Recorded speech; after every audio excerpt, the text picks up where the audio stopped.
सालोम everyone, यीशु मसीह के नाम में एक बार फिर से हम आप सभी का स्वागत करते हैं और मैं आशा करता हूं कि आप और आपका परिवार प्रभु यीशु मसीह में सुरक्षित होंगे। इससे पहले कि आज के संदेश को हम सुने, आइए हम जीवित परमेश्वर की आराधना करें। Thank you Jesus, hallelujah, praise God Jesus. धन्यवाद सेनाओं के यहोवा,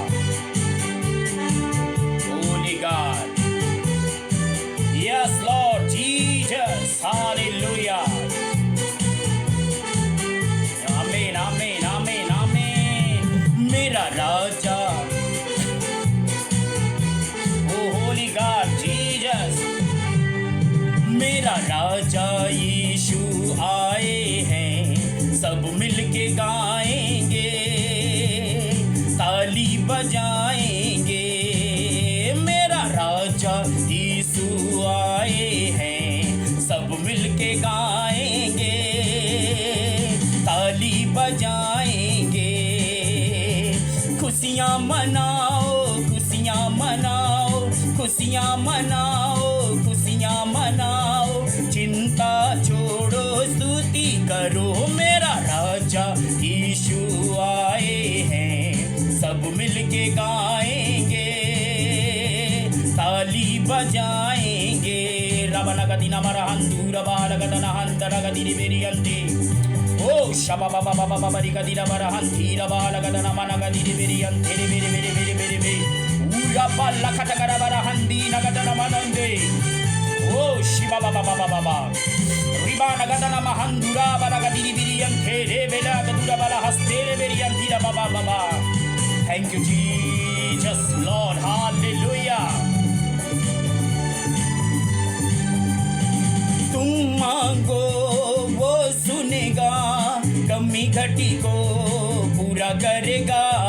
तुम मांगो वो सुनेगा, कमी घटी को पूरा करेगा। दिल से बुलाने वालों के दिल में आएगा, दिल से बुलाने वालों के दिल में आएगा।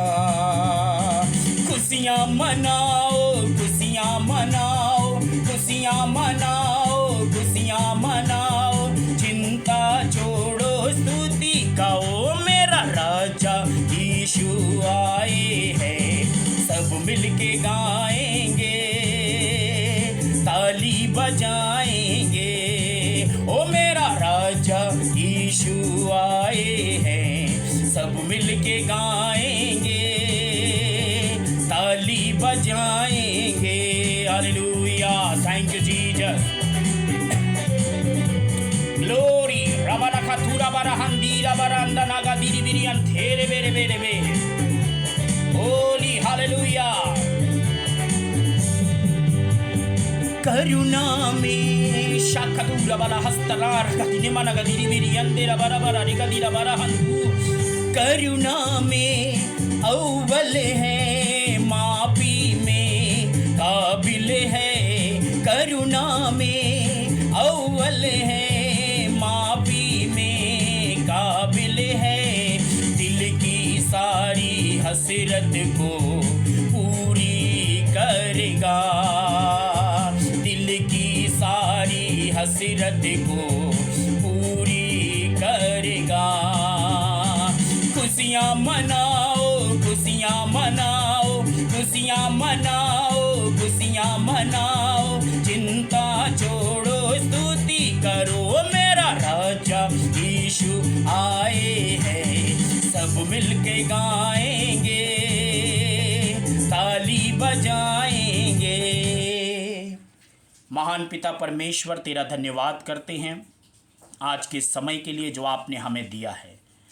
महान प्रेमी पिता परमेश्वर, तू बड़ाई के योग्य है, तारीफ के योग्य है, प्रशंसा के योग्य है। पवित्र सेनाओं के यहोवा, हम आपके सामने आते हैं, आपके सामने झुकते हैं, नम्रता और दीनता के साथ प्रभु हम आपके नाम को ऊंचा उठाते हैं। आइए पवित्र आत्मा अपने दास की संपूर्ण बुद्धि को, उसकी जबान को अपने नियंत्रण में लीजिए और हमसे होकर बात करिए, यीशु मसीह के नाम में, आमीन। आज जिस विषय के ऊपर परमेश्वर मुझसे और आपसे बात करना चाहता है वो विषय है मेरे अभिषिक्तों को मत छुओ। आज दुनिया के अंदर कोई भी खड़ा होकर परमेश्वर के दासों के विरोध में बोलना शुरू कर देता है और कोई भी परमेश्वर के दासों की आलोचना करना शुरू कर देता है। और परमेश्वर के दासों को कई लोग तुच्छ भी जानते हैं, उनका आदर नहीं करते, उनका निरादर करते हैं और उनका सम्मान करने की बजाय उनका अपमान करते हैं।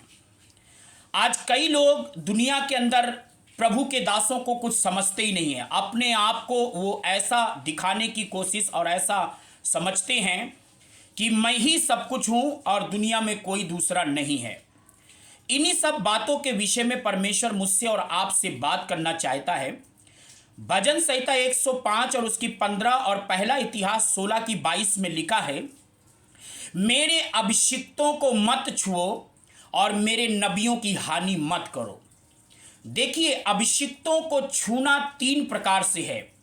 पहली बात, अभिषिक्तों को छूने का मतलब है उनको धमकी देना, उनको दुख पहुंचाना, उनको तकलीफ पहुंचाना और उनका अपमान करना। दूसरी बात, परमेश्वर के दासों के मन को दुखित करना और तीसरी बात, उनकी सेवकाई को खराब करना। ये जब 3 बातें किसी इंसान के अंदर आ जाती है तो परमेश्वर के वचन में लिखा है, ऐसे व्यक्ति के ऊपर श्राप बहुत भारी तरीके से आता है। देखिए, हमें कभी भी किसी भी परमेश्वर के दास के विरोध में जाना नहीं चाहिए और परमेश्वर के सेवकों के खिलाफ में कभी हमें बोलना नहीं चाहिए। कभी हमें परमेश्वर के सेवकों के खिलाफ खड़ा ही नहीं होना चाहिए, क्योंकि वो ऐसा समझते हैं कि मैं ही सब कुछ हूं, इसीलिए परमेश्वर के दासों का अनादर करते हैं। लेकिन क्यों हमें परमेश्वर के दासों का अनादर नहीं करना चाहिए? यूहन्ना 12 की 26 में लिखा है, जो प्रभु की सेवा करता है परमेश्वर उनका आदर करता है, ऐसे लोगों का आदर करता है। मेरे प्रियो, अब जिसका परमेश्वर आदर करता है, अब आप कौन होते हैं उसका निरादर करने वाले? लगे आप परमेश्वर के दास के खिलाफ में नुक्ताचीनी करने, लगे परमेश्वर के दास के खिलाफ में काट छांट करने, कमियां ढूंढने। यहां मैंने देखा कई लोगों को हमारे पक्ष में नहीं परंतु हमारे विरोध में काम करते हैं और अच्छा लगता है। और परमेश्वर का वचन यहां पर कहता है, हमें कभी भी नबियों को छूना नहीं चाहिए। देखिए, बाइबल के अंदर मैं कुछ बातों को बताऊंगा, ध्यान से सुनिएगा और दूसरों को भी भेजिएगा ताकि उनकी भी लाइफ बचाई जाए। उत्पत्ति जब हम 12 अध्याय को पढ़ते हैं तो जब अब्राहम मिस्र को जाने पर था, अपनी पत्नी सारा से कहता है, देख तू बहुत खूबसूरत है, इसीलिए वहां हम तुझे बहन कहेंगे, तू हमें भाई कहना, ऐसा ना हो कि राजा तुझे अपनी पत्नी बना ले और मुझे मरवा दे। और जब वहां पर चले तो बाइबल के अंदर उत्पत्ति 20 के 3 में लिखा है, स्वप्न में परमेश्वर ने अबीमेलेक को चेतावनी दी कि ये जो सारा को तूने रखा है ना, ये अब्राहम की पत्नी है। और आपको मालूम है, सारा की वजह से, क्योंकि उसकी बुरी नजर परमेश्वर के दास की पत्नी के ऊपर होने के कारण परमेश्वर ने उस सारे नगर में सभी स्त्रियों के गर्भ को रोक दिया और बच्चे उत्पन्न नहीं होते थे। और तब उसके बाद में 6 और 7 पद में राजा ने अब्राहम को बुला के उससे कहा, ये तूने क्या किया है, ऐसा तुझे करना नहीं चाहिए। और तुरंत उसने अब्राहम को जाने के लिए कहा, उसकी पत्नी को भी भेज दिया। और जब अब्राहम ने उसके और उसके घराने के लिए और उसके पूरे नगर के लिए प्रार्थना किया तो परमेश्वर ने उनको बच्चों की आशीष देना शुरू कर दिया। देखिए, जब कभी भी हम परमेश्वर के दासों के खिलाफ में जाते हैं तो हम अपने ऊपर कोई ना कोई भयानक विपत्ति को लेकर आ सकते हैं, इसीलिए हमें परमेश्वर के दासों के खिलाफ में नहीं जाना चाहिए। अब गिनती 12 अध्याय 1 से 10 में मरियम बोलने लगी कि क्या परमेश्वर मूसा से ही बातें करता है, हमसे भी बातें कर सकता है। आपको मालूम है क्या हुआ? मरियम को कोढ़ आ गया केवल मूसा के विरोध में बातें करने पर। अब कई लोग क्या करते हैं कि अपने आप को बहुत ज्यादा बुद्धिमान समझते हैं और बुद्धिमान जताते हैं, बुद्धिमान है नहीं। बुद्धिमान जता के कहते हैं हमको भी प्रार्थना आती है, हमको भी वचन आता है, हमको भी ज्ञान है, हमारे पास भी नॉलेज है। कुछ नहीं नॉलेज है, वो ऐसे ही पाखंड करने का एकदम नेचर है, और बाकी कोई उनको ज्ञान व्यान है नहीं है। और कब दंड आ जाएगा, विपत्ति कब आ जाएगी, ये उनको कुछ नहीं पता। कभी भी विपत्ति उनके ऊपर आ सकती है, क्योंकि ये मसीह लोग हैं। मसीह लोगों के ऊपर ही विपत्ति आई। देखिए, जब मूसा ने जब कनान देश का भेद लेने के लिए भेजा भेदियों को, तो वहां से कुछ लोग नकारात्मक शब्द पूरी पब्लिक के बीच में लेकर आए कि वहां हम जा नहीं सकते, वहां के लोग अनाकवंशी हैं, बड़े बड़े लोग हैं, लंबे चौड़े लोग हैं, वो हमें मार देंगे, हम उनसे जीत नहीं सकते। तो कालेब और यहोशू ने कहा, यदि परमेश्वर हमारे साथ है तो हम आज ही उस नगर को ले लेंगे। देखिए, कई बार क्या होता है, कई लोगों को मिनिस्ट्रियां खराब करने में मजा आती है। हम तो कहते हैं सभी को बटोर के ले जाओ। ऐसा व्यक्ति जो सभी को बटोर के लेके जाता है, वो भी व्यक्ति ज्यादा टाइम तक मसीह के साथ टिका नहीं रहता। उसकी लाइफ खुद ही नहीं सही है। बीते दिन क्या हुआ, बीते दिन मुझको मारने के लिए ऐसी किसी ने चिट्ठी लिखकर मुझे भेज दिया कि मैं पास्टर और पास्टर की पत्नी को मारेंगे। अब ये बताइए कि पास्टर ने ऐसे लोगों का क्या बिगाड़ा है जो वो मारने की बात करते हैं।